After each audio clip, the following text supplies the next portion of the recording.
मंगलकरणो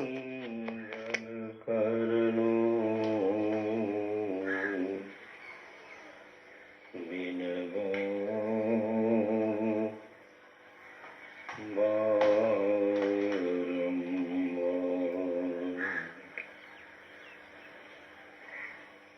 धान्य धान्य सतगुरु सुखदो महिमा कही न जाए।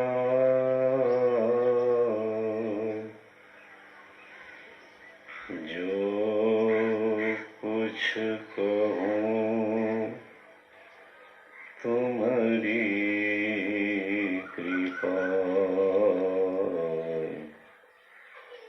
मोते कछु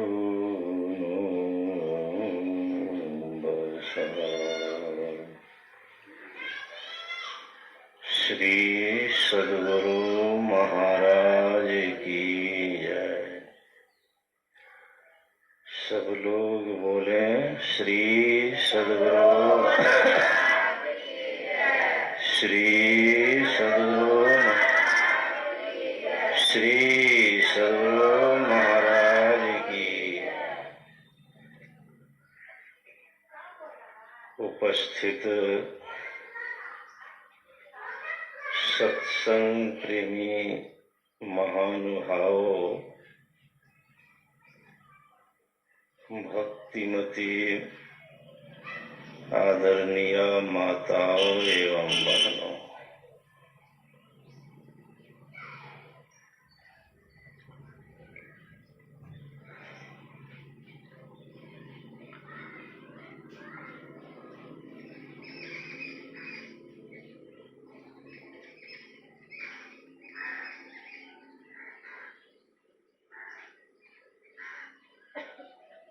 अभी जो हम लोग पाठ श्रवण किए हैं,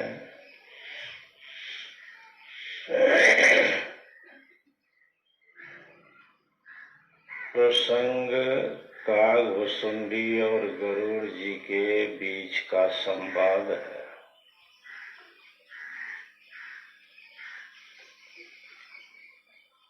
गरुड़ जी पक्षियों का राजा है।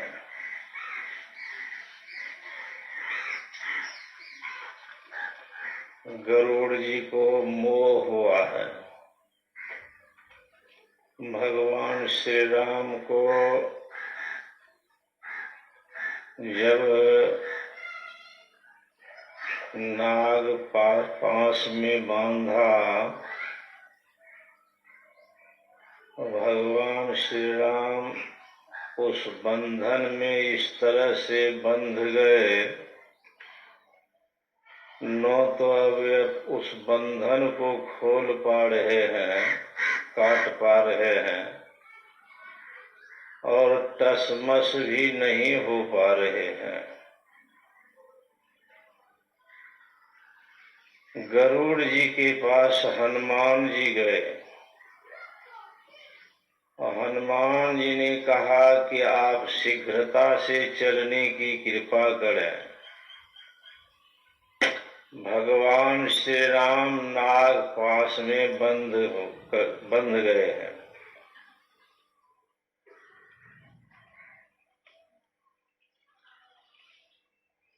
गरुड़ जी वहां से आए, बंधन से उनको मुक्त किए, भगवान श्री राम को। भगवान तो बंधन मुक्त हो गए, लेकिन गरुड़ जी अब बंधन में पड़ गए। गरुड़ जी बंधन में पड़ गए से मतलब गरुड़ को मोह हो गया।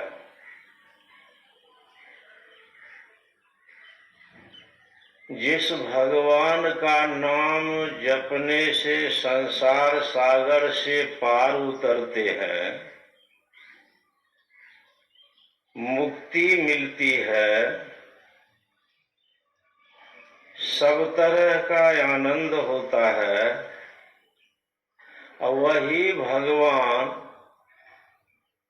जब निशाचर के बंधन से बंध गए तो फिर उस बंधन को वे स्वयं नहीं काट पाए, जिनको काटने के लिए मुझे आना पड़ा। तो क्या सचमुच में ये भगवान है? अगर ये भगवान है तो बंधन क्यों न काटे?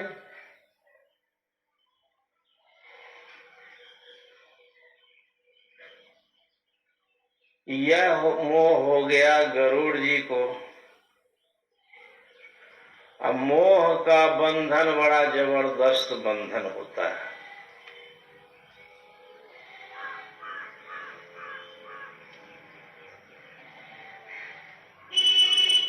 सुने होंगे, ऊंट का व्यापारी ऊंट लेकर जा रहे थे, रास्ते में रात्रि में पड़ाव दिया एक बस्ती में।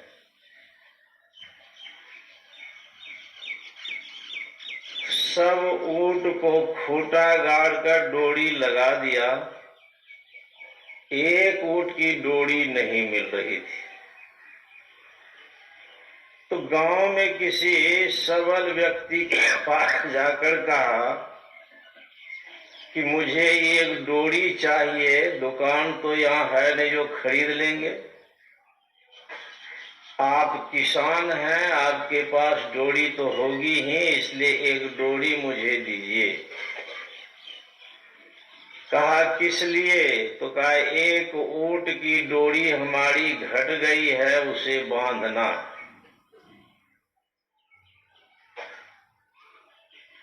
उस व्यक्ति ने कहा कि डोरी तो मेरे पास नहीं है, लेकिन तुम ऊंट को जाकर बांध दो। कैसे बांध देंगे? कहा जिस तरह से गला में डोरी लगाकर बांधने लगते हो, उसी तरह से झूठ मूठ का हाथ उसके गला में घुमा दो, ताकि उसको यह हो जाए कि हाँ मेरे गले में डोरी आ गई। तो इस तरह से झूठ मूठ हाथ घुमाकर खूंटे से अपना हाथ लगाकर दिखा दो, अब पीठ थपथपा दो, वह बैठ जाएगा। उक्त व्यापारी ने ऐसा ही किया। सुबेरा हुआ तो सभी ऊंटों के गले से डोरी खोल दी गई। अब जिसके गले में डोरी नहीं बांधी गई थी उसको उठा रहा है, तो वह ऊंट उठ ही नहीं रहा है। प्रयास करने पर भी जब नहीं उठा तो गया उसी व्यक्ति के पास व्यापारी कि आपने क्या मंत्र मुझे दिया, अब वह ऊंट मेरा उठ ही नहीं रहा है। कहा उठाया तुम? कहा हाँ बहुत प्रयास किया लेकिन उठ नहीं रहा है। कहा जिस तरह से तुम गले में डोरी बांधे हो ना, उसी तरह से गला की डोरी खोल दो। कहा बांधे कहाँ? कहा झूठ मूठ की बांधे हो ना, तो उसी तरह की झूठ मूठ की खोल दो घुमाकर। ऐसा ही किया तो वह ऊंट उठकर खड़ा हो गया। यही है मोह आने अज्ञानता का बंधन। गरुड़ जी बंधन में पड़ गए, नारद जी मिल गए।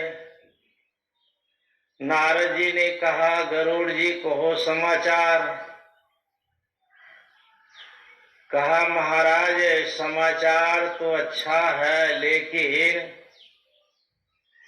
अब लेकिन कहकर चुप हो गए, कुछ बोलना जो चाह रहे थे वे रुक गए। नारद जी ने कहा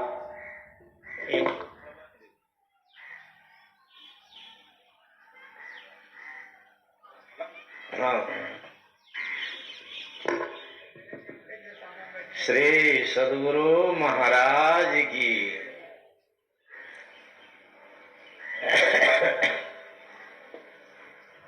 कहा महाराज किंतु कहकर चुप हो गए।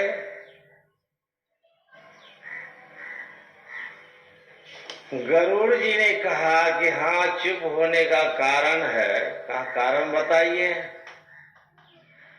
कहा कारण यही है कि आप बीना लेकर तीनों लोकों में जाकर के ढिंढोरा पीटते रहते हैं नारायण राम नाम का भवसागर से तरने के लिए।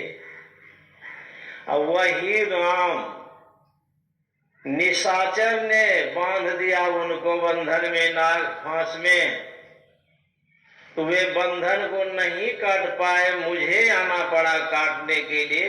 तो क्या वे राम सचमुच में भगवान है?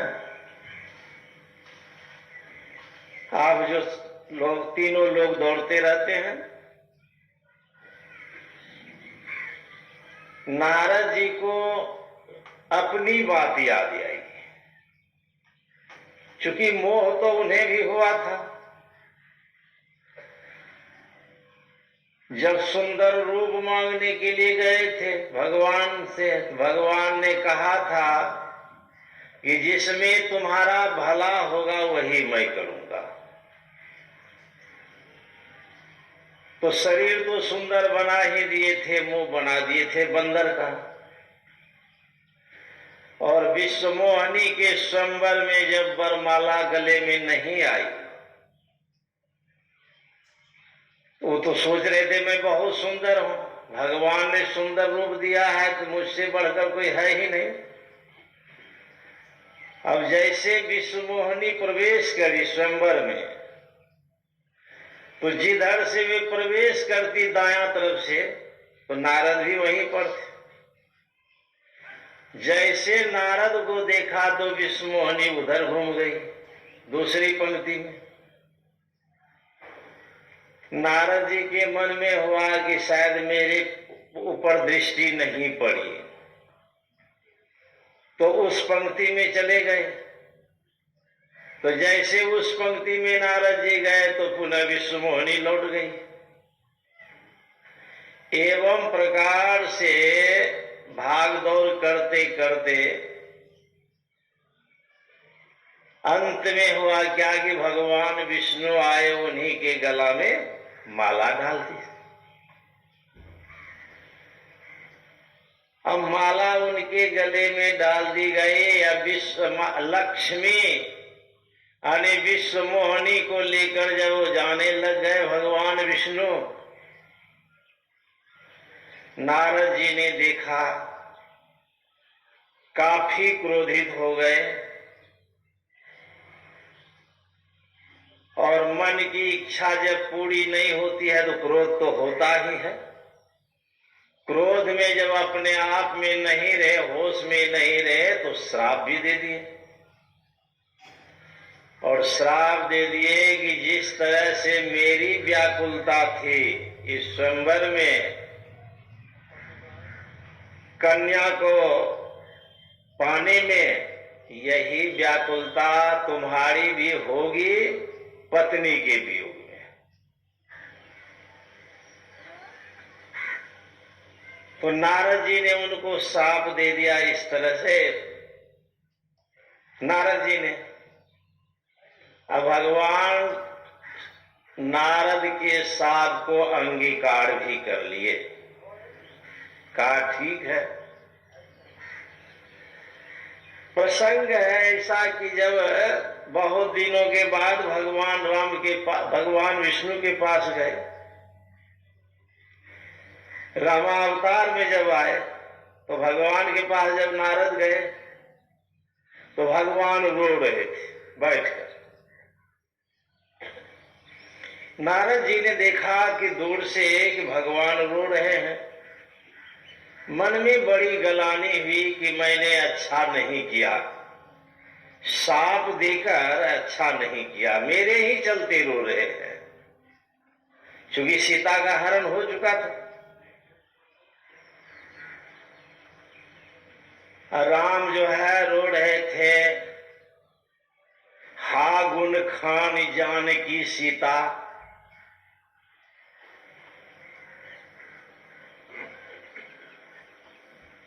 नारद जी वहां जब गए तो निकट जाने के बाद देखते क्या भगवान प्रसन्न है, हंस रहे हैं। नारद जी ने कहा भगवान अभी अभी तो आप रो रहे थे, मैंने देखा, और अभी अभी आप देखते हैं हंस रहे हैं तुरंत। कहा नारद रोना जो हो रहा था वह मेरा स्टेज पर था रोना, रंगमंच पर रोना था, और अब जो हंस रहा हूं ये पर्दे के पीछे आकर हंस रहा हूं। नारद जी ने कहा अच्छा तो एक बात बताइए भगवान, मेरा जब मन विवाह करने का हुआ था उस समय आपने विवाह क्यों नहीं करने दिया था? जब विवाह मैं चाहूं कि ना तो प्रभु के ही कारण कर ही न दिन ना। क्या कारण था जो आपने नहीं करने दिया? कहा नारद तुम मेरा भक्त हो, साधु हो, ब्रह्मचारी हो, इसलिए मैं नहीं करने दिया।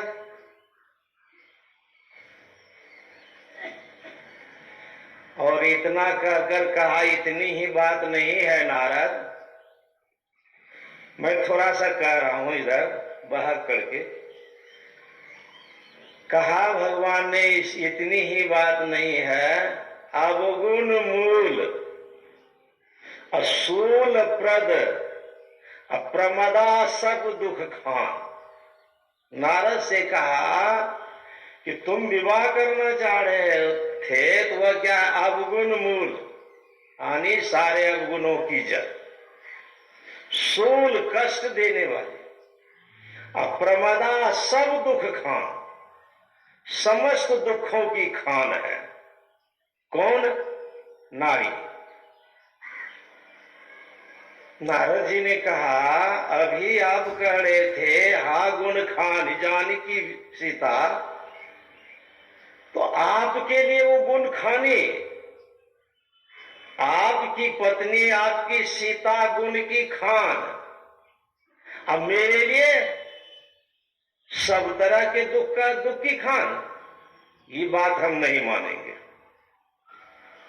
दो तरह की बात क्यों कर रहे? एक बात होनी चाहिए सबके लिए, एक बात। कहा नारद इसलिए तुम साधु हो ना, इसीलिए कहता हूं। कहा आपके लिए?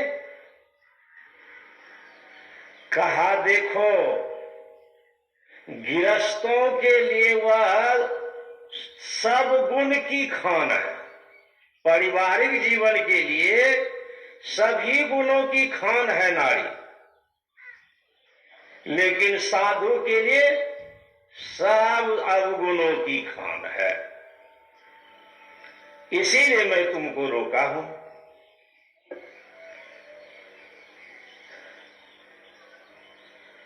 तो इस तरह से नारद को मोह हुआ था।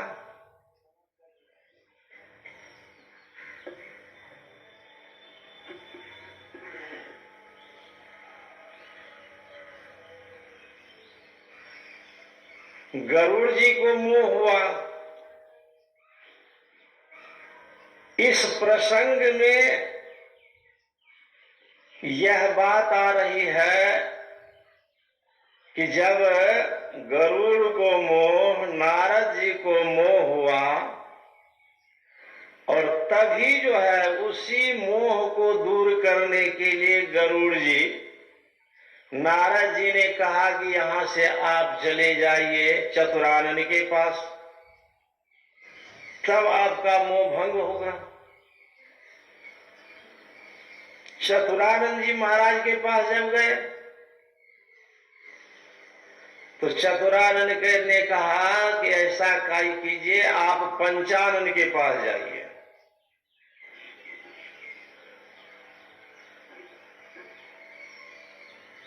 और पंचानंद जी महाराज ने सोचा कि मैं अगर इनका मोह भंग कर दूंगा तो गरुड़ को यह अभिमान बना रह जाएगा कि मेरा जो उपचार हुआ है, मेरी बीमारी जो दूर हुई है, वह कोई साधारण डॉक्टर के द्वारा नहीं, दुनिया में जो सबसे बड़े हैं उस डॉक्टर से मेरा उपचार हुआ है। इसलिए यह भी अहंकार उसको रह ही जाएगा कि मेरा साधारण डॉक्टर से उपचार नहीं हुआ। तो यह भी अहंकार नहीं इनको रहे, इसीलिए कहा कि इनकी जाति के जो लोग हैं उन्हीं के पास भेज देते हैं। तो उनको जो है काघुसुंडी के पास भेजा गया।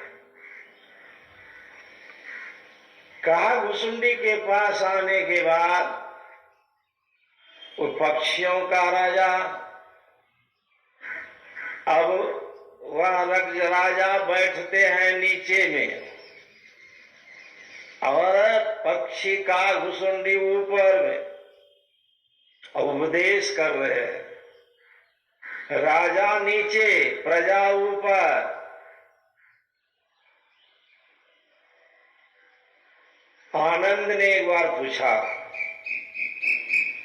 भगवान बुद्ध से कि भगवान आप ऊपर बैठते हैं, मुझे नीचे बैठाते हैं, मैं भी क्यों ना नीचे ऊपर बैठूं आपके साथ। कहा नारद आनंद, तुम कभी झरना का पानी पिए हो? कहा भगवान पिया तो हूं। तो बताओ झरना का पानी ऊपर से पिया जाता है कि नीचे रह करके पिया जाता है? कहा भगवान वो तो नीचे ही रहकर पिया जाता है, नीचे से। कहा इसीलिए तुमको जो मैं ज्ञान दे रहा हूं, तो वह ज्ञान जब तक तुम नीचे बैठ करके नहीं श्रवण करोगे तो जो लाभ होना चाहिए नहीं होगा, अहम बना रहेगा। इसीलिए नीचे होकर तुमको सुनना चाहिए। मतलब ऐसा नहीं कि आप लोग बैठे हैं तो ऐसा कह रहा हूं, सो नहीं। कहने का मतलब है कि काघुसुंडी है ऊपर और पक्षियों का राजा गरुड़ जी नीचे बैठकर सुन रहे हैं। सुना है आद्योपांत रामचरितमानस को,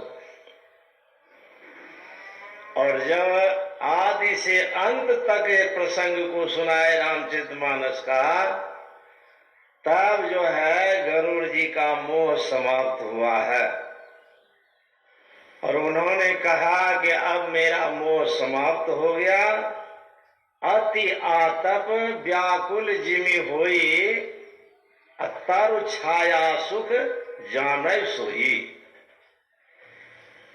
बहुत धूप से जब कोई व्यथित हो जाता है, वह अगर वृक्ष की छाया में आ जाता है, तब जो उनको सुख मिलता है वह वही जानता है, दूसरे नहीं। उसी तरह से अब जो मुझे सुख मिल रहा है मोह समाप्त हो जाने के बाद, वह मैं समझ रहा हूं कि यह सुख ऐसा है।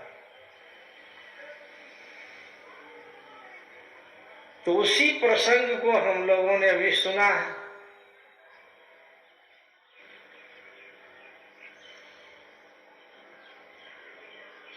शिव जी, ब्रह्मा जी, सनकादिक, नारद इत्यादि जो हैं वहां सबों ने क्या कहा? करिए राम पद पंकज नेहा।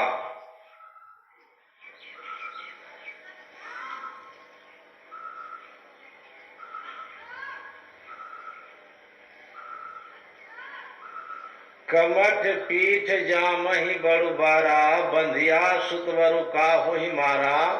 फूला ही नभ बरु बहु विधि फूला, जीवन लो सुख हरि प्रतिकूला, अर्थात हरि से प्रतिकूल रहेंगे सुखी नहीं हो सकेंगे, राम से प्रतिकूल रहेंगे तो सुखी नहीं हो सकेंगे, तब सन्मुख रहेंगे तब लाभ होगा। मीराबाई ने पत्र लिखा था गोस्वामी तुलसीदास जी को। मीराबाई को जब परिताड़ित किया जाता था पारिवारिक लोगों के द्वारा, बार बार उनके पीछे आदमी को राणा जी लगा कर रखते थे कि देखो ये क्या करती है, इनके पास कौन कौन आते हैं, किनसे किनसे इनकी बातें होती है, और खासकर रात को जग करके देखो। राणा के उस उपद्रव से जब मीरा काफी दुखी हो गई तो गोस्वामी जी को पत्र लिखी, श्री हरि तुलसी सुख निधान दुख हरण गुसाई, बारंबार प्रणाम अब करम हरहु शोक समुदायी। घर के स्वजन हमारे जेते सबन उपाधि बढ़ाई, साधु संग और हरि भजन करत मोहि देत कलेश महाई। बालपनों में मीरा किन्हीं गिरधर लाल मिताई, असो तो अब वह छूटत नाही लाग लगन बड़ी आई। मोको कहा उचित करिबो अब लिखियो समझाई। पत्र लिखती है पद में गोस्वामी जी महाराज को, दोनों समकालीन कवि संत थे। पत्र को पढ़कर गोस्वामी जी महाराज भी इधर से पत्र लिखते हैं, पद में ही लिखते हैं, जाके प्रियनो राम वैदेही। जिनके लिए राम प्रिय नहीं, वैदेही सीता के राम प्रिय नहीं, ताहि तजिए कोटि बैरी सम यद्यपि परम स्नेही। उनका त्याग इस तरह से कर दीजिए करोड़ों दुश्मन की तरह जानकर, यद्यपि वे आपके अपने ही परम स्नेही भी हों, खास अपना भी है, तो उनका भी त्याग कर दीजिए जिन जो राम के चरणों में प्रेम नहीं करने देते हैं। राम विमुख संपत्ति प्रभुताई, जाई रही पाई बिनु पाई। अगर राम से विमुख होकर हैं, संपत्ति है, प्रभुताई है, तो मानो यह सब होते हुए भी नहीं है और यह सब जा रही है। सुन दस कंठ कहां पद रूपी, अब विमुख राम त्राता नहीं कोपी। शंकर सहस विष्णु अज होही, सकहि न राखी राम कर द्रोही। ये हनुमान जी का वचन है। कहते हैं कि हे दसकंठ रावण सुनो, मैं प्रण करके कह रहा हूं, विमुख राम त्राता नहीं कोपी।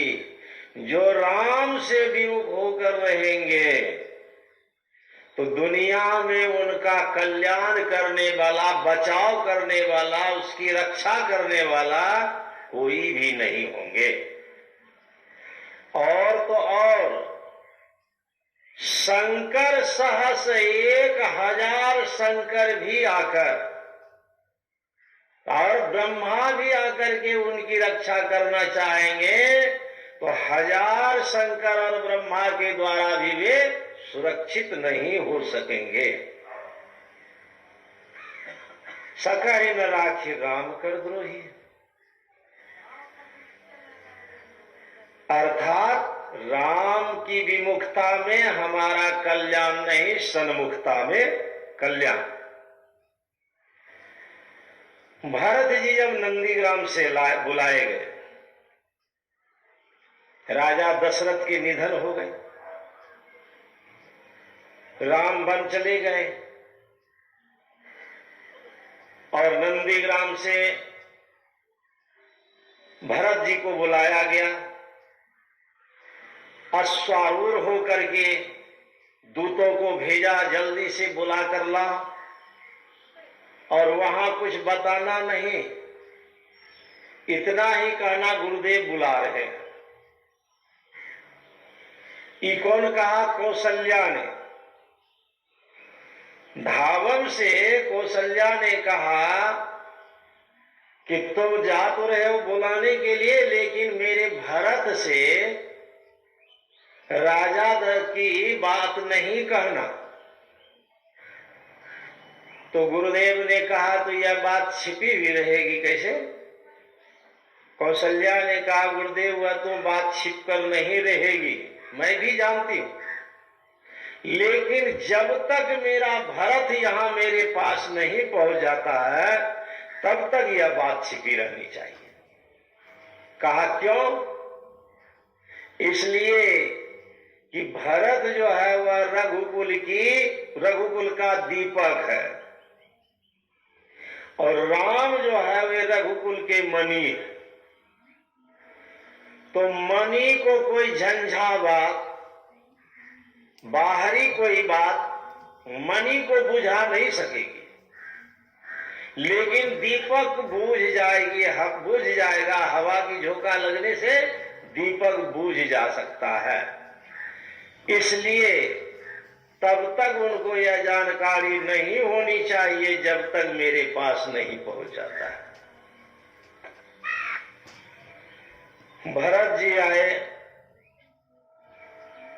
भरत जी गए सबसे पहले कैकेयी के महल, इसलिए कि जिस समय आए थे वह समय कैकेयी के महल में ही सब लोग होते थे, राजा भी होते थे, भगवान राम, माता सुमित्रा, कौशल्या, सब।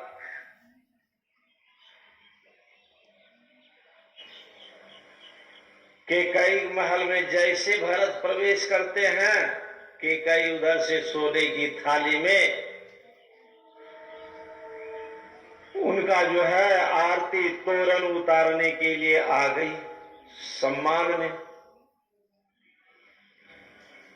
तो भरत ने पूछा कि मां तुम ही अकेली हो, कोई भी नहीं दिख रहे हैं। इस वक्त तो सब यहीं होते थे, तो और सब मेरे पिताश्री कहाँ हैं, भगवान राम कहाँ हैं, माता कौशल्या कहाँ है, माता सुमित्रा कहाँ, और कहाँ कोई है, तुम ही अकेली हो। भरत ने कहा कि कैकेयी ने कहा कि बेटा बात तो मैं सब बना ली थी, मेरी बात सब बन गई थी, बिचारी मंथरा ने मेरी मदद की, उनकी सहायता से सब काम मेरा बन गया था, लेकिन बीच में ये काम जो है वह बिगड़ गया। कहा काम क्या बनाई थी, बिगड़ क्या गया? कहा तुम्हारे लिए राज और राम के लिए वनवास। और वनवास की बात सुनते ही भरत धरती पर गिर गए। धरती पर जब गिर गए, कैकेयी संभाल रही है अब पिताजी की मृत्यु, अब इस तरह से भरत कह रहे हैं कि पिताजी मुझे बुलाकर मुझे कुछ समझा भी नहीं दिए, राजकाज के लिए भी कुछ बात नहीं सिखाए, वे चले गए। जल जाने का कारण तब उन्होंने कहा कि तुम्हारे लिए राज मांगा और राम के लिए 14 वर्ष वनवास। भरत जी की हालत ऐसी हुई, धरती पर गिर गए। अब दांती लग रही है, मुरझा रहा है, आ रही है, काफी दुखी। होश में लाते हैं। केकई को भरत जी कहते हैं कि तुम जिस समय वरदान मांग रही थी उस समय तुम्हें जरा भी मन में संकोच नहीं, लज्जा नहीं, जो ऐसा तुमने वरदान मांग ली। बर मांगत मन भई नहीं पीरा, कठिन जी मुख पड़े उन कीड़ा।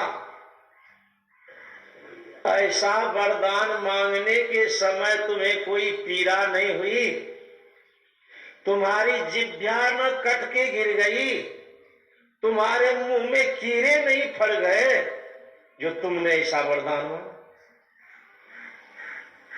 भरत को राजा बनाया और राजा राज पद प्राप्त करने के लिए आज के समय में कहते हैं अगर तुम मुझे सिंहासन पर गद्दी पर नहीं बैठाओगे तो यह देश सुरक्षित नहीं रहेगा, तब यह देश नहीं संभाल में आएगा। तो जैसे भी होता है गद्दी पर बैठने के लिए वे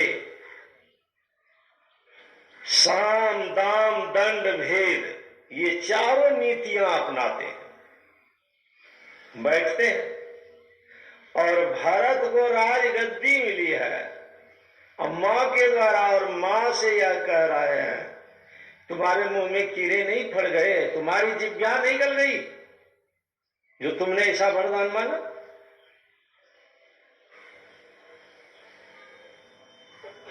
कहा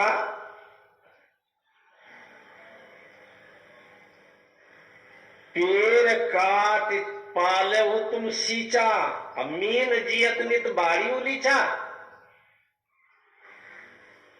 पेड़ को काट कर पत्ते की तुम सिंचाई कर रही हो, अब मछली को जीवित रखने के लिए तुम पानी से बाहर कर रखी हो।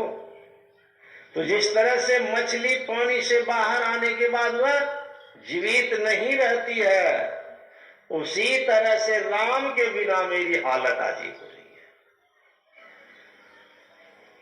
आज दिनों से तुम मेरी मां नहीं और मैं तुम्हारा पुत्र नहीं। जा तुम मुंह में कालिख लगाकर बैठो और मैं जा रहा हूं माता कौशल्या के पास।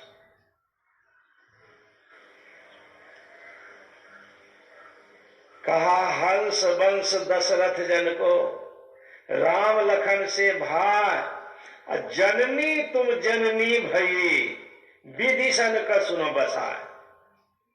मेरा वंश तो इतना उज्जवल हंस के समान,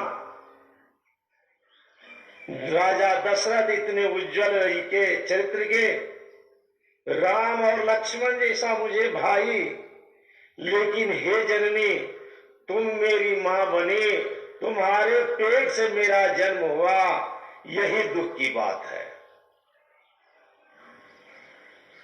विधाता का यह कर्म है, विधाता ने ऐसा करा रहा। अब भरत जी कौशल्या के पास गई है। माता कौशल्या राम के दरवाजे पर बैठकर, वह तो चिंता में डूबी हुई, चिंता के सागर में ही डूबी थी। भरत जी जब जाते हैं, मां प्रणाम कर रहा हूं, माता कौशल्या नहीं सुन रही है।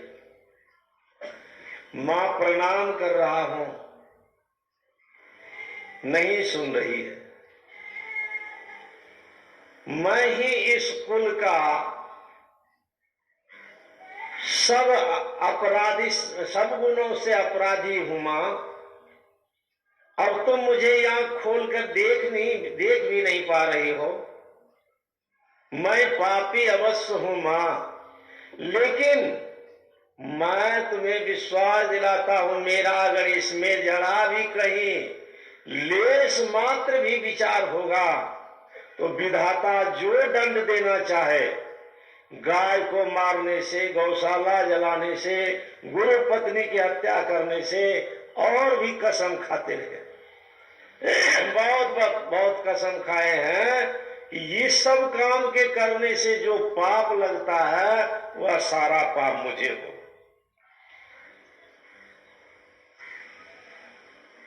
कौशल्या नहीं सुन रही है। तब उधर से सुमित्रा आती है और सुमित्रा उनको कह रही है, दीदी भरत प्रणाम कर रहा है। देह पकड़ कर डुलाती है और डुलाने के बाद जब उन्हें वो आंख खुलती है, आगे जब में भरत को देखती है, तो जैसे भरत को देखी दोनों हाथ बढ़ाकर, बेटा भरत तुम आ गया, और छाती में चिपका लिया।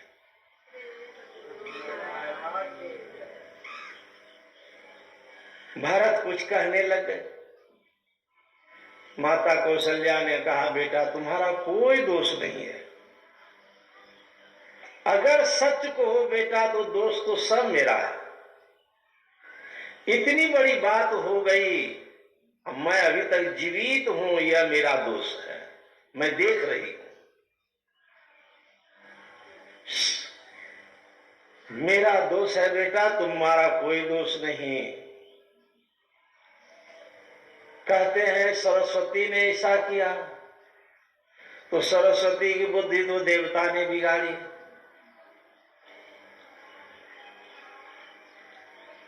तो उन्होंने, सरस्वती ने मंथरा को बिगाड़ा और मंथरा ने केकई को। तो बेटा मैं यही समझता हूं कि किसी का कोई दोष नहीं है, भगवान को जो राजी थी वही हुआ है। ये है माता कौशल्या। इतनी सारी बातें हो रही हैं, बातें प्रसंगानुसार बहुत हैं। भरत को कितना प्रेम है।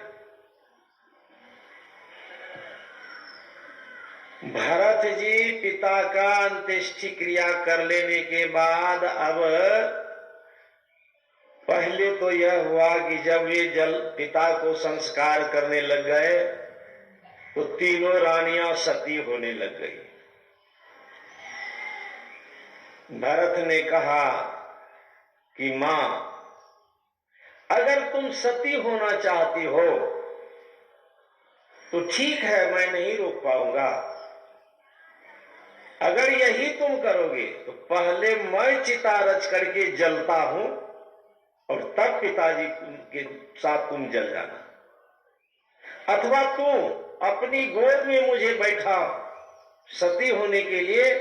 तुम अगर जा रही हो तो तुम अपनी गोद में मुझे बैठाकर और सती हो जाओ, मैं भी जीवित नहीं रहूंगा।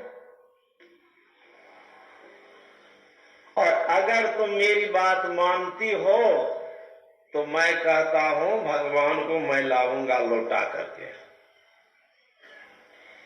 वैसा ही हुआ। सब जो कहा भरत ने, सब काम समाप्त करके जब जाने लग गए भगवान को लौटाने के, तो अयोध्या में अब कह रहे हैं कि यहां घर में रहो लोगों को। जिन जिन लोगों को कह रहे रहने के लिए, कोई भी अयोध्या में अब रहने के लिए तैयार नहीं है। सब लोग राम के पास जाने के लिए तैयार है। जिनको कह रहे हैं वही कहते हैं, जरे उस संपत्ति सदन सुख, असुहृद मातु पितु भाई, सन्मुख हो ही जो राम पद करहि न सहज सहाय। वह संपत्ति जल जाए, वह घर जल जाए, वह सुख जल जाए, और सुहृद मातु पितु भाई, ये सब भी जल जाए, भाई जल जाए, माता पिता, सन्मुख हो ही जो राम पद करहि न सहज सहाय। राम की सन्मुखता में, इसमें सेब है क्या, इसकी गंध से तुरंत प्रभाव होता है। उधर कर दीजिए। श्री सद्गुरु महाराज की अयोध्या में अब कोई भी नहीं रहना चाह रहे हैं। मैं दिखा रहा हूं, मैं दिखा रहा हूं कि भरत को तो प्रेम ही है राम के प्रति, और समस्त अयोध्यावासी जो सब जाना चाह रहे, कोई भी घर में रहना नहीं चाह रहे, और इस तरह से कह रहे, तो सबको तो उनसे प्रेम है, उनके चरणों में, राम के चरणों में। लेकिन इतना सबका प्रेम अगर राम के चरणों में रहा है, मीराबाई के पद में को स्वामी जी ने कहा कि और किनका किनका प्रेम, पिता तजियो प्रहलाद, विभीषण बंधु भरत महतारी, बलि गुरु तजियो कंत ब्रज बनिता, भय मुद मंगलकारी। पिता ने, प्रहलाद ने अपने पिता की बात नहीं मानी, विभीषण ने अपने भाई की बात नहीं मानी, भरत अपनी मां की बात नहीं मानी, बलि अपने गुरु की बात नहीं, और व्रज वनिता अपने अपने पतियों की सेवा छोड़कर घर की सब के सब भगवान की सेवा में। क्या हुआ, भयमुद मंगल का जी, सब के सब आनंद और कल्याण का बाद। इन सबों का प्रेम राम के चरणों में। राजा दशरथ का भी प्रेम, लेकिन यह विचार कर देखिए तो क्या सबका कल्याण हो गया? इतना प्रेम तो था, उनके दर्शन से सबका कल्याण हो गया।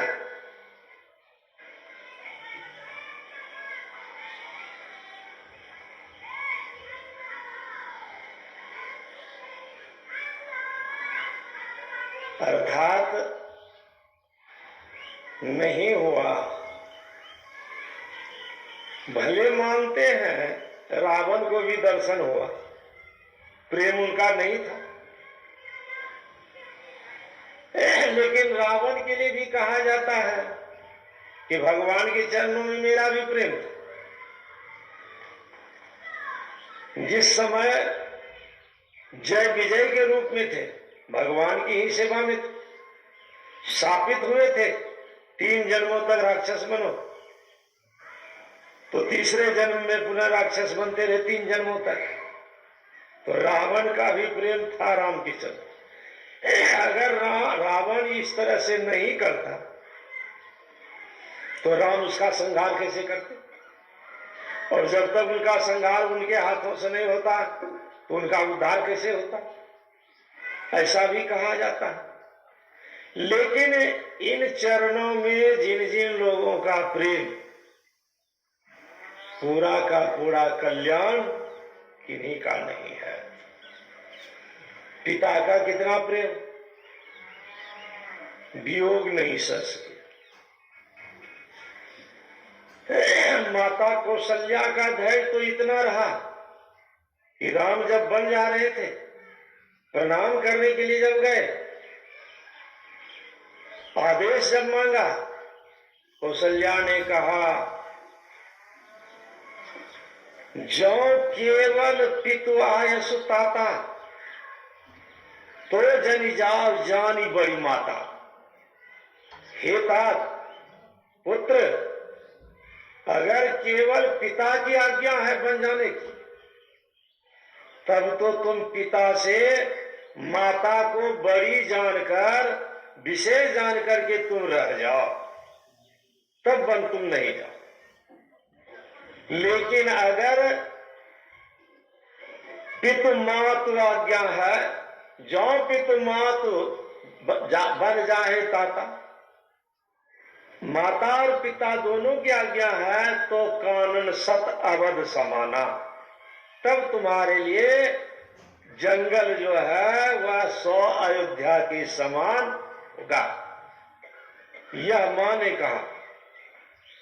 तो मां इस तरह से कहकर वियोग में भले है, किंतु दशरथ राम का वियोग नहीं सह सके। और राम राम कहि राम कहि, राम राम कहि राम, तनु परिहरि रघुवर वीरा, राम गए सुरधाम। 6 बार राम कह करके और दशरथ गए सुरधाम, माने देवलोक में। और लोक जितने भी हैं, चाहे अयोध्या नगरी हो, स्वर्ग नगरी हो, वैकुंठ हो, क्षीर सागर हो, साकेत हो, कोई भी नगर है वह शाश्वत नहीं है। कोई भी धाम है वह शाश्वत नहीं है, वह अंत, उसका अंत है, अंत उसका निश्चित है। तो दशरथ भी अगर गए देवता के धाम में तो बहुत बड़ी बात नहीं हो गई, उन्हें उनको यहाँ आना ही, गिरना ही पड़ेगा। तो भगवान का दर्शन, भगवान के चरणों में इतना प्रेम, फिर भी उनको पूरा पूरा कल्याण नहीं हुआ। चूंकि स्वर्ग गए, स्वर्ग का पुण्य भोगेंगे, वह पुण्य समाप्त होगा, पुनः यहाँ गिरेंगे। पुनरपि जननम पुनरपि मरणम पुनरपि जननी जठरे शयनम होता रहेगा। और पुण्य छीन सोई देव स्वर्ग से नरक में आवे, भरमय चारों खान पुण्य तय कायता ही जाओ। तो अगर स्वर्ग भी चले गए तो आवागमन के चक्र में रह गए, आने दुख ही रहा। तो राम के चरणों में इतना प्रेम होने पर भी दुख दूर नहीं हुआ। तो क्या राम के चरणों में प्रेम करना ही नहीं चाहिए? अवश्य ही राम के चरणों में प्रेम करना चाहिए। लेकिन आपने सुना है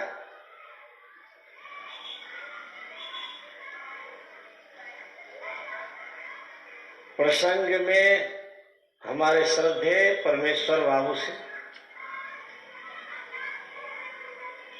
कि राम का चरण किया। तो राम स्वरूपतः राम क्या है? राम वह देहधारी राम ही नहीं। हम लोग कपड़ा पहने हैं तो हम कपड़ा नहीं, हम जिस घर में रहते हैं वह हम घर नहीं, जिस मकान में रहते हैं वह मकान हम नहीं।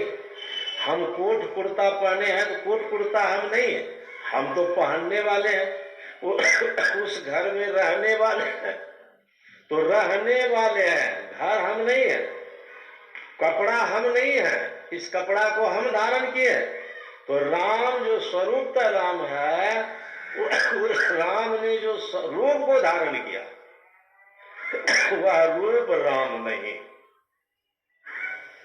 तो रूप जो है वह रूप राम नहीं है। और रूप कोई भी है तो भगवान सामने कहा है कि गो गोचर जहां लगी मन जाई, सो सब माया जानो भाई। आने रूप, इस आंख से जो देखते हैं उसे रूप कहते हैं, और इस आंख से जो भी कुछ देखते हैं माया का ज्ञान होता है, माया ही देखते हैं। तो माया अगर दिखते हैं तो माया का तो नाश होता ही। तो भगवान ने जिस शरीर को धारण किया था वह शरीर मायिक था, उसका नाश भी हुआ। राम का स्वरूप जो है उसका नाश नहीं। राम स्वरूप तुम्हार वचन अगोचर बुद्धि पर, अविगत यकथ यपार, नेति नेति नित निगम कह। ये वाल्मीकि मुनि कह रहे हैं। वाल्मीकि आगे तो उनकी ऐसी जीवनी थी कि घोर अपराधी थे।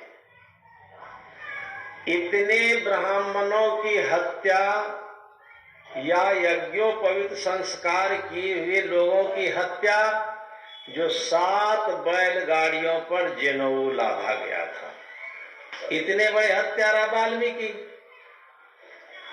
संतों की कृपा हुई, संत की कृपा हुई नारद जी की, और थोड़ी देर के दर्शन से, संगति से, शंकराचार्य ने जो कहा छन्मय सज्जन संगति रेखा भवति भवार्णव तरणे नौका, तो थोड़ी देर की संगति में उनका जीवन वे बदल दिए।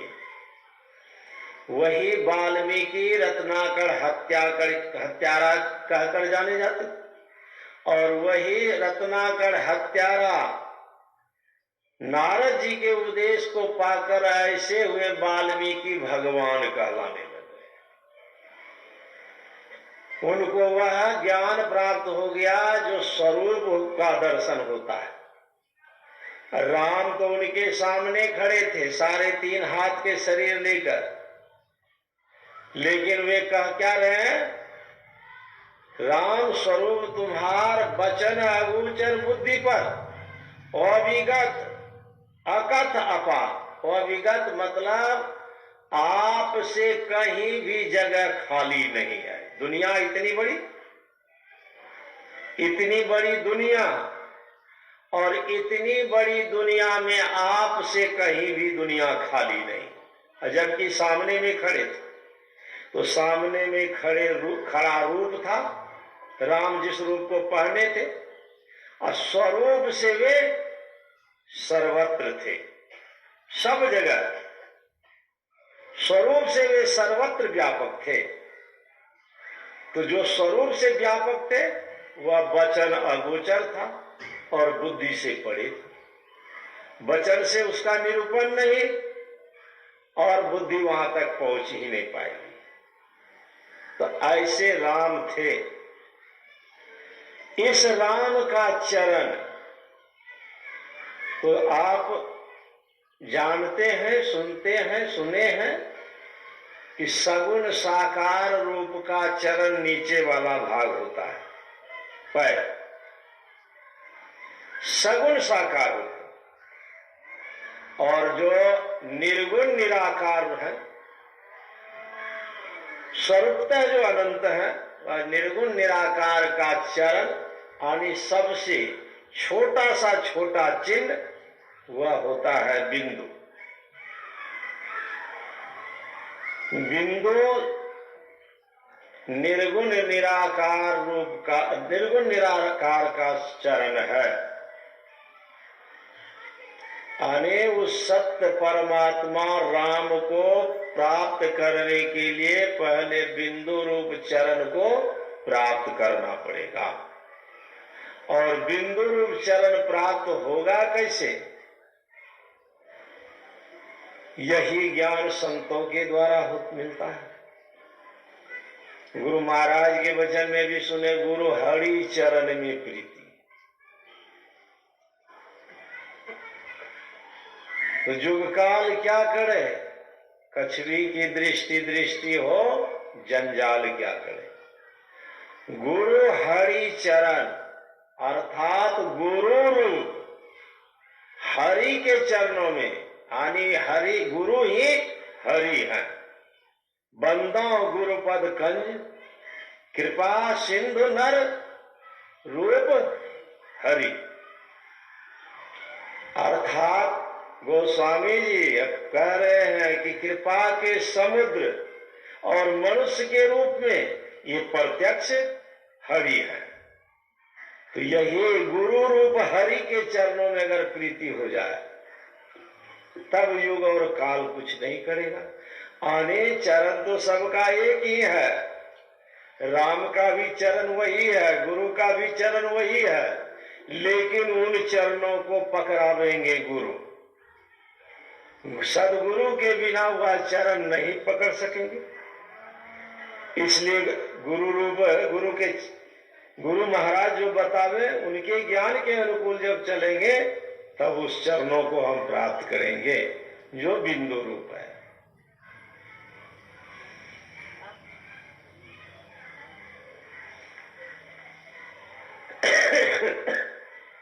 सतगुरु चरण डोरी द्रे सब घट पिंड ब्रह्मांड से पार करे, जो पकड़े भव पार उतर गए, में ही सदगुरु चरण धरे। उस बिंदु रूप चरण को अगर पकड़ेंगे तो डोरी भी पकड़ में आएगी, यानी शब्द। बिंदु में तह नाद बोले, जहां बिंदु का उदय होगा वहां शब्द भी होगा। अपने घर में मरकरी जलती है तो आवाज होती है, डे लाइट जलाते हैं तो उसमें आवाज होती है, और जहां प्रकाश है वहां शब्द है। तो बिंदु को प्राप्त करेंगे तो शब्द को भी पकड़ेंगे, सुनेंगे। तो जब बिंदु पकड़ेंगे तो सदगुरु चरण, तो डोरी दृढ़ सब घट, सब के अंदर में ज्योति और नाद है। बिंदु ध्यान विधि नाद ध्यान, सब के अंदर में ज्योति और नाद। उस ज्योति और नाद को जब पकड़ लेंगे साधक साधिकाएं, अर्थात ध्यान करके गुरु महाराज जी की आज्ञा में रहकर अथवा ताबड़तोड़ मेहनत करके या पूर्व का संस्कार लेकर अगर इस काम को करने में लग जाएंगे तो गुरु महाराज की कृपा से अपने अंदर में वह बिंदु प्राप्त जैसे होगा तो नाद भी सुनने लग जाएंगे। स्वभावता है कि जहाँ बिंदु है वहां नाद है। बिंदु पीठम विनिर्विद्यम नाद लिंगम उपस्थितम। बिंदु पीठ का भेदन करके नाद लिंग उपस्थित हो जाता है। तो इन दोनों की साधना हो जाएगी। क्या होगा? संसार सागर से पार उतरने का यही उपाय है। पिंड ब्रह्मांड से पार करे, जो पकड़े भाव पार उतर गए, में ही सदगुरु चरण धरे। पिंड से जिस तल पर हम पिंड के जिस तल पर रहेंगे, संसार के भी उसी तल पर रहेंगे। स्थूल तल को छोड़कर सूक्ष्म में जाएंगे तो बाहर की 10 इंद्रियां हमारी छूट जाएंगी। 5 ज्ञान की, 5 कर्म की इंद्रियां। जैसे हम सूक्ष्म मंडल में गए, सहस्त्रदाल कमल में, त्रिकुटी में, बाहर की ये 10 इंद्रियां छूट जाएंगी। तब सूक्ष्म जगत में हम रहेंगे, स्थूल जगत का पूरा पूरा ज्ञान होगा। यह स्थूल संसार जहां तक है, इस सूर्य चंद्रमा भी स्थूल में ही है। आकाश में दिखते हैं, यह सब स्थूल में है। अगर साधक पिंड को पार करके जैसे ही स्थूल को पार कर सुख में चले जाएंगे तो बाहर संसार जहां तक देख रहे हैं, ये सूर्य चंद्र ग्रह नक्षत्र सबका ज्ञान हो जाएगा। तब कुछ भी जानने के लिए बाकी। और पुनः सूक्ष्म तल को पार जब कर जाएंगे, कारण जगत में चले जाएंगे, तो सूक्ष्म जगत का भी पूरा पूरा ज्ञान हो जाएगा। सुख जगत में कहाँ क्या है, कौन देवता देवी फल इत्यादि है, ब्रह्मा विष्णु महेश कहाँ है, सब पूरा पूरा ज्ञान हो जाएगा। और देवी देवता जितने हैं सब सूक्ष्म मंडल में ही है। यानी साधक साधना करके जैसे सूक्ष्म मंडल में प्रवेश कर गए, पूरा पूरा सबका ज्ञान कारण जगत में चले गए। और कारण जगत से पुनः जब महाकारण में चले जाएंगे शब्द की साधना से, तो कारण जगत का पूरा पूरा ज्ञान।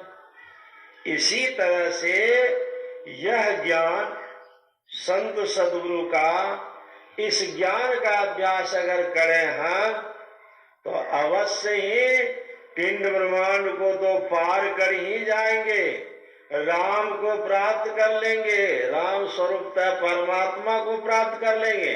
और जब उनको प्राप्त कर लेंगे तो उनकी भक्ति हो गई, तो उनमें अब दुख कहाँ रहेगा, वहां तो सदा का सुख, परमात्मा में दुख कहाँ।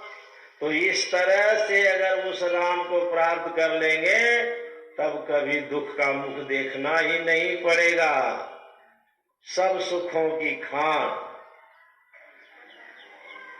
श्रुति पुराण सब ग्रंथ कहा है, रघुपति भक्ति बिना सुख नाही।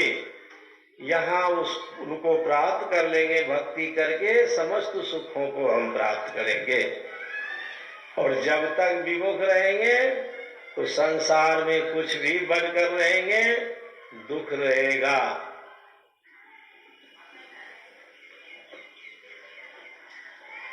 रावण की पत्नी विलाप करने लग गई, सुलोचना, क्या नाम है, मंदोदरी।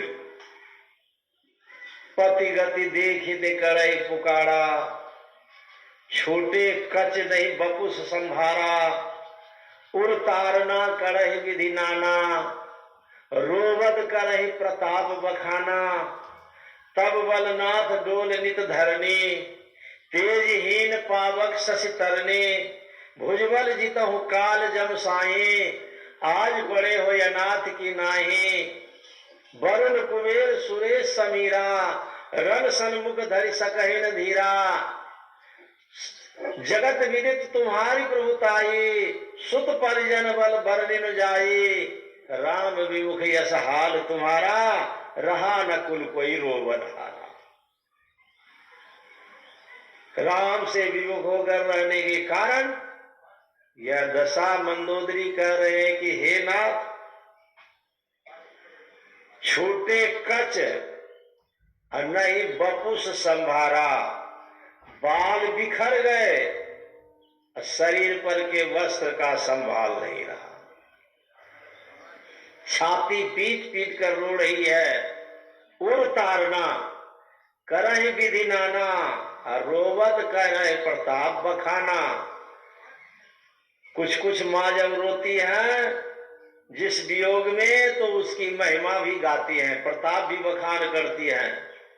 तो वही मंदोदरी कर रही हैं, प्रताप उनके बल पराक्रम का बखान कर रही हैं कि तब बलनाथ डोल नित धरनी। हे नाथ, आप जब स्व शरीर में थे, आप चलते थे तो धरती डोलती थी।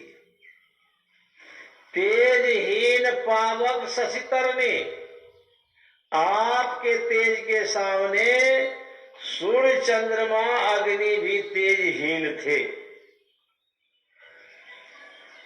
भुजबल जितहु काल जम साई, आप अपने भुजाओं के बल पर दिक्पाल और जमराज को भी जीते हुए थे, अपने अधीन किए हुए थे।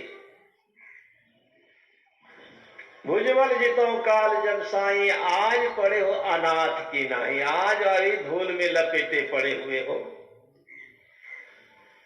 वरुण कुबेर सुरेश समीरा, आप जब रणांगन में जाते थे, रणभूमि में, ये वरुण देवता, कुबेर, सुरेश यानी इंद्र, समीरा यानी हवा, आपके सामने कोई नहीं टिक सकते थे।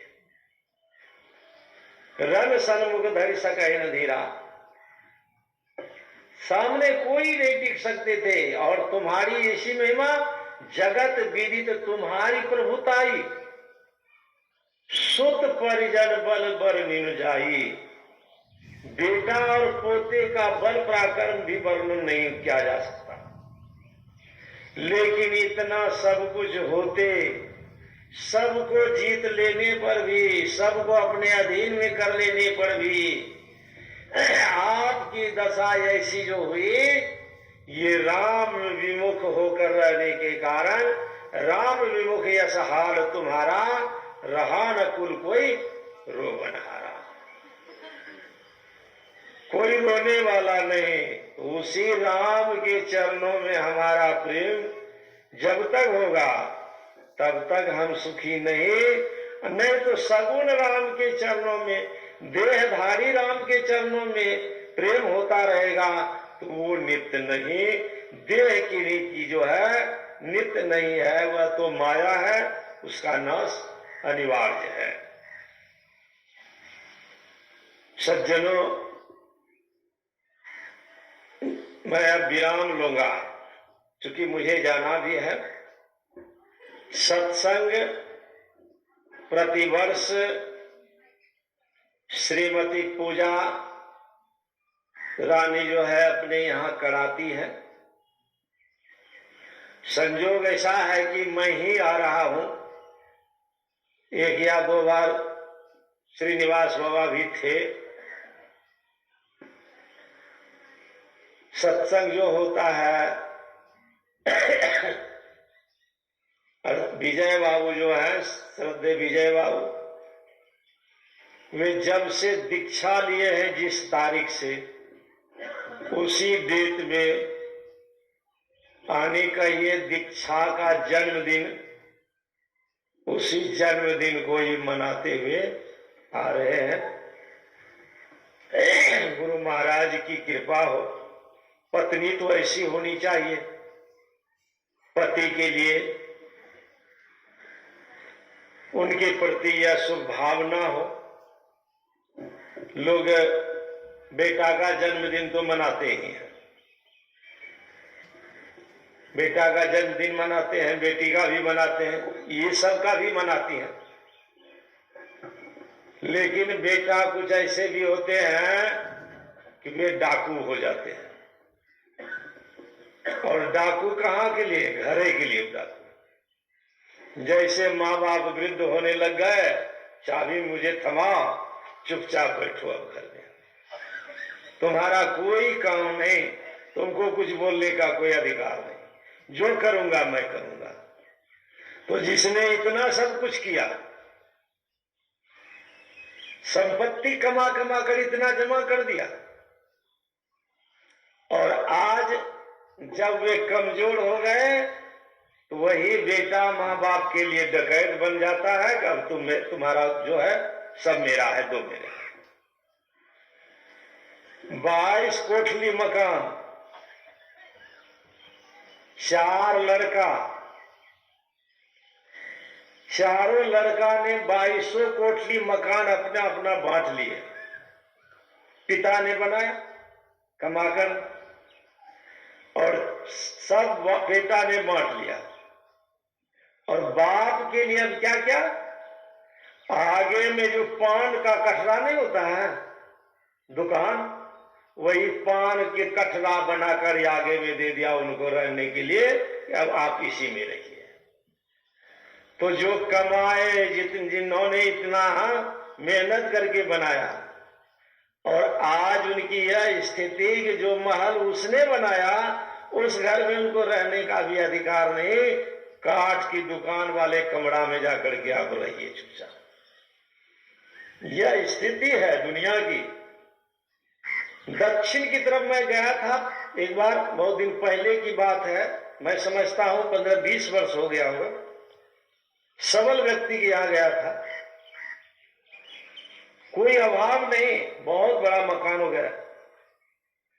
सुबह जब हम भोर उठे लघु शंका के लिए, तो बाहर में खांस रहे थे पीछे की तरफ एक झोपड़ी में, और ठंड थी कड़ाके की। तो मैंने सुबह होने पूछा कि उधर खांस रहे थे कौन उस फूस की झोपड़ी में? तो जो मुझे पानी दे रहे थे पड़ोसी थे, उन्होंने कहा बाबा इनके पिताजी हैं। कहा पिताजी तो उस फूस की झोपड़ी विष करा के ठंडी में।